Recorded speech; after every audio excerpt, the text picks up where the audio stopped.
Today we're going to be installing a new deep cycle battery in my van. Yeah, you heard it. Deep cycle, brand new van.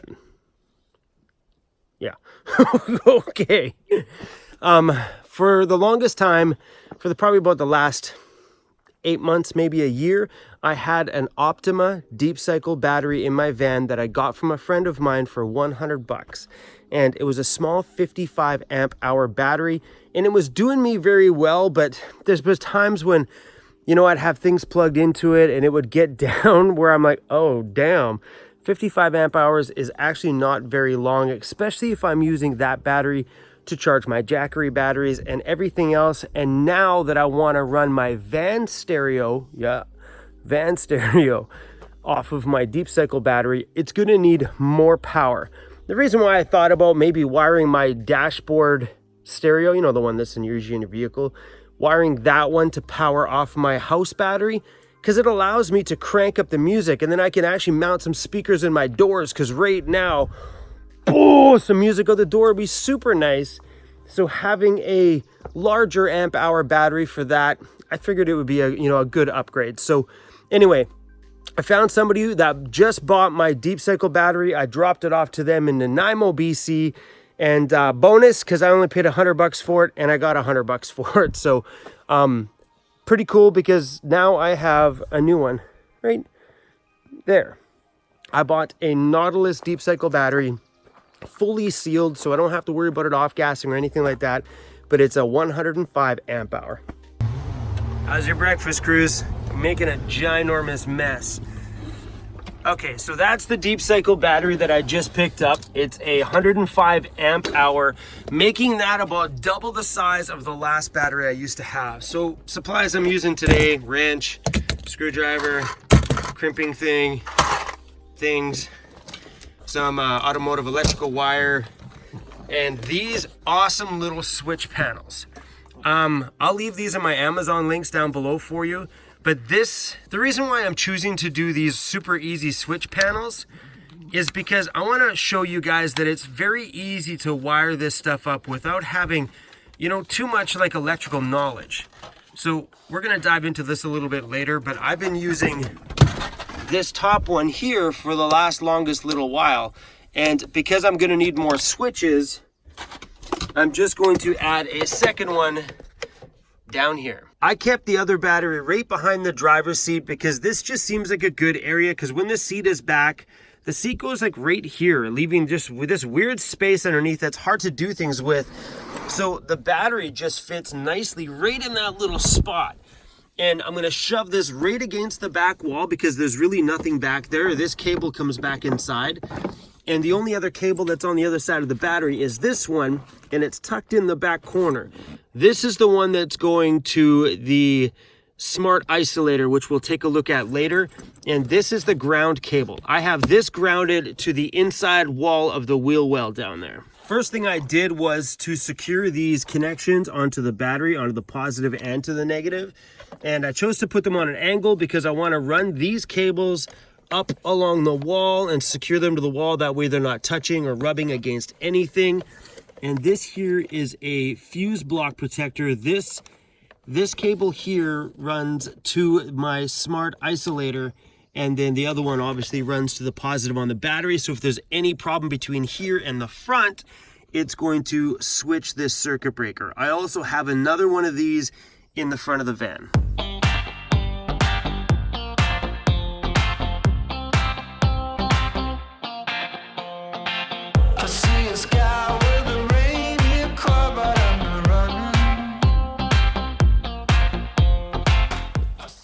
I got a positive and a negative running up to this switch panel, running off of the wire that came with the panel. And this runs 3 different cigarette lighter plugs. So this one, this plug and wire goes up to my house lights. If I turn the switch on and off. Anyway, it goes up to my house lights.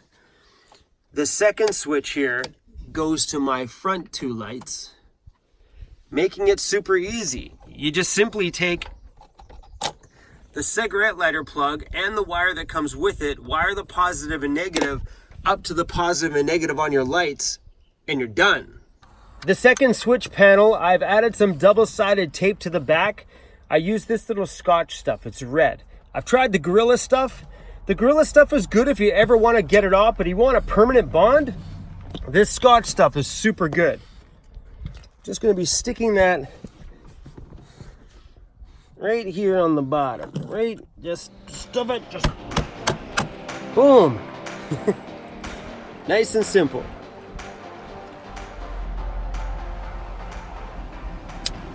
Cutting the cigarette plug part of it off.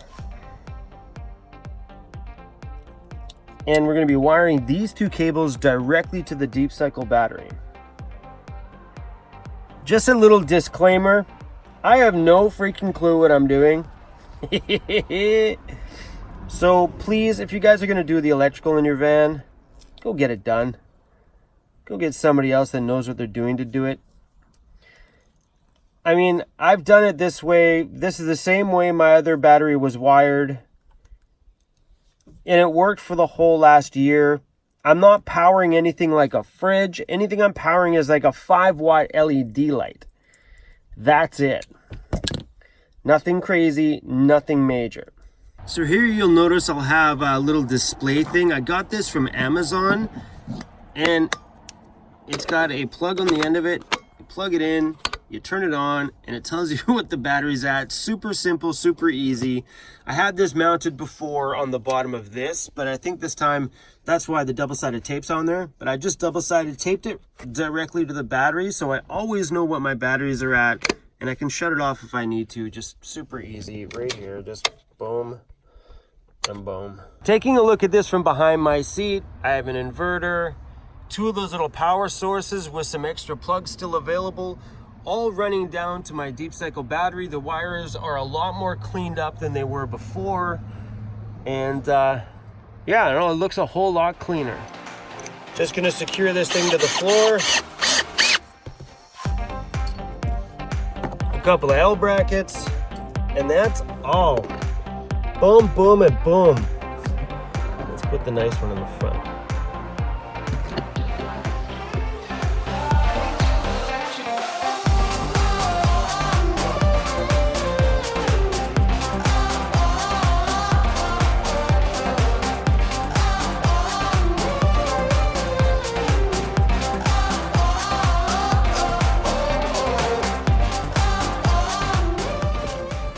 The battery's nice and secure. This thing is not going anywhere. So all in all, this project today has been pretty straightforward and pretty simple.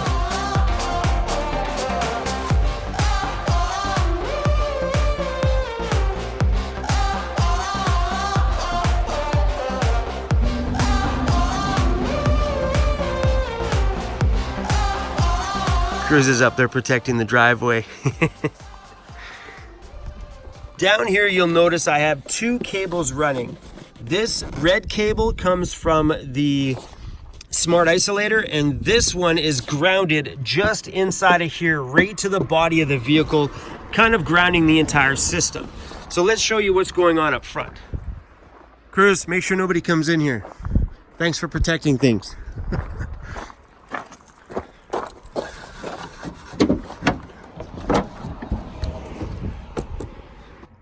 Up front where the battery post is, and when you buy the Smart Isolator, it comes with all these terminals. It comes with both the terminals that are on the deep cycle, and it also comes with this one as well. So this one comes in from the alternator, this goes out, winds all the way through into my Smart Isolator. This is the Smart Isolator. It's upside down, but you get the point. This little unit is meant to be screwed to the wall. That's why there's tape around it, just to keep the backing on here. So this comes in from the battery, and on the other side, this goes straight to the deep cycle battery you have in the back of your van. Super, super easy. Like one in, one out, and you're done. And this gets grounded to the chassis of the vehicle over here somewhere. Make sure it goes onto the actual metal of the vehicle and not on any bracing. But yeah, and that's it. So how the Smart battery isolators work is very simple, and there's a reason why I chose this over a standard cheap $20 isolator. I think this was like 150 bucks. What are you doing, CRUZ? You look like somebody ran you over.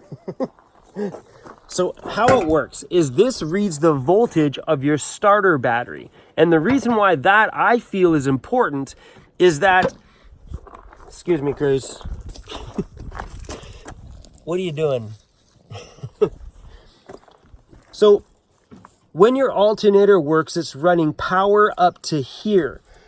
And if for some reason your alternator is not working, on the old isolator system, the old isolators, what they do is they switch between both batteries the second it receives power. So it sends power here and power to the back at the same time. Meaning that if for some reason your alternator goes and it's sending up very weak power, it'll still be charging both batteries, meaning that your starter battery, which is the most important one, to start your van with, might not fully be charging because it could be sending some of that power to the back of the van. Where the smart isolator does not send any power to the house battery unless the power it's reading from here is at 13.3. So that means this battery needs to be fully charged and overcharging before it sends anything back to your house battery. So it says right on the top here that this switches over at 13.3 volts. And this shuts off when this battery reaches 12.8 volts, which is at a full charge, exactly what you need to start your van. So think about that. If for some reason your van battery is dying, it'll never send anything to the back until that thing is charged. So if you ever find that your house battery in the back is getting lower, it doesn't seem to be charging, then you know there's either a problem with your battery or a problem with your alternator, making this thing kind of like a really good problem solver to solve a problem before you even know it's a problem. Does that make sense? Because usually you don't know if your alternator has a problem unless you kind of just notice one day you just can't start your van. Where here, let me show you this. I'm gonna start the van. The meter is reading 13.8 volts, meaning that my alternator is working fine, my starter battery is at full charge, and now my house battery is getting the charge that it needs to run all of my, well, switches and lights and charging my devices. So that is a good sign. Now let's shut the van off. You'll notice that this is going to start to drop. So the keys are now out of the ignition, meaning that it's pulling the excess power out of the starter battery. Let's go up front. So it's going to keep pulling power till this battery gets to 12.8. Once it hits 12.8, the smart isolator is going to shut itself off. So let's turn on the headlights just to make this drop a little faster.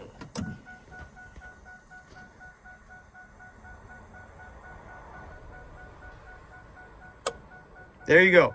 So the smart isolator is now off. I'm going to turn my headlights off. And that is a sign to show you that everything here is functioning fine. Your starter battery is good to go and it's going to be ready to start your van in the morning. Your batteries in the back will hopefully be charged at this point. And yeah, I just stuffed my battery isolator down here. It's tucked underneath and behind all of this stuff, so it's not going anywhere. It's pretty secure, but I love that thing. I know wiring the van this way isn't the greatest way to do it, but it's very simple and it just freaking worked for me. The reason why I chose to use these is I figured, well, every vehicle has a battery in the front that runs to an accessory power on your dashboard. Then you plug this in and it's okay to run those devices on it. Well, I only needed one at that point. Even at this point, I still only need one. There's only one being used on here.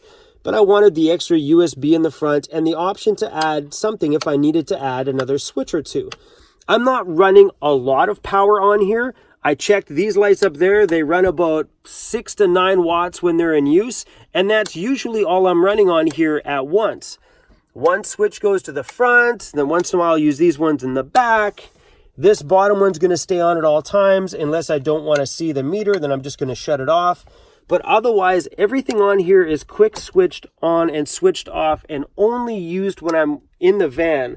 So I figured if these are safe enough to use in a regular car, then it's okay to use in the van for me, myself. Sure, there is better and more professional ways. And if you want to do a full-blown electrical system, I recommend that you guys go in and get it professionally done. This is probably not the ideal way. Don't follow what I did. Don't go out and do everything that I did. I just wanted to show you how I did it.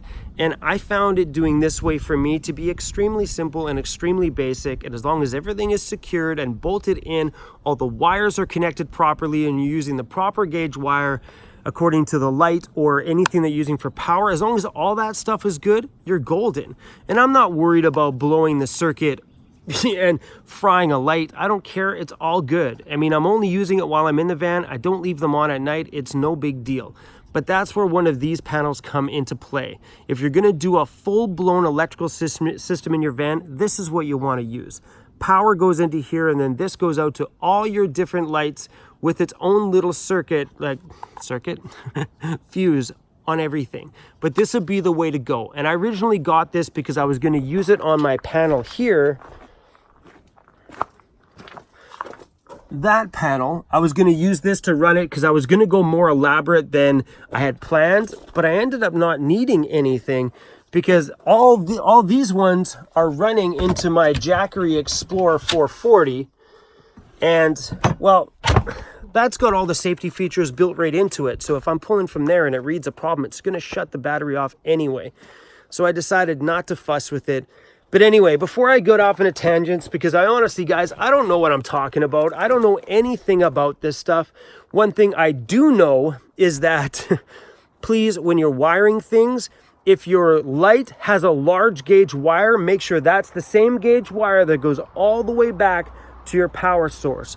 Don't ever tone down those wires into something smaller, because that's where you're going to get a problem.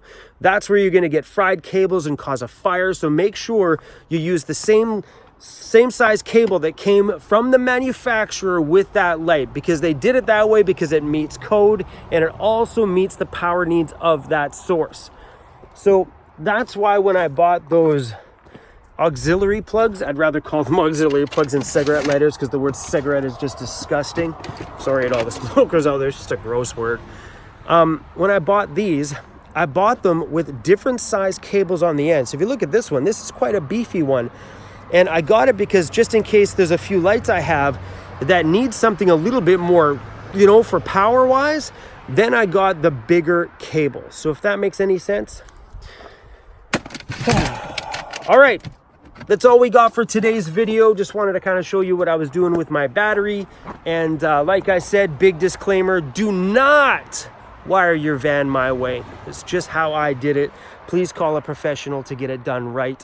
And if I ever build another van, that's exactly what I'm going to be doing, is getting somebody professional to fully wire everything. You're probably wondering, a little bit of an itchy nose. CRUZ back there just passed out underneath the tire. So if you're wondering about my Explorer 440 battery and how it's holding up running my roof fan and my LED lights, that video is going to be coming up in the next few days. So watch out for that one. So I'll talk to you guys later. Peace out. Say bye, CRUZ. All right, everybody.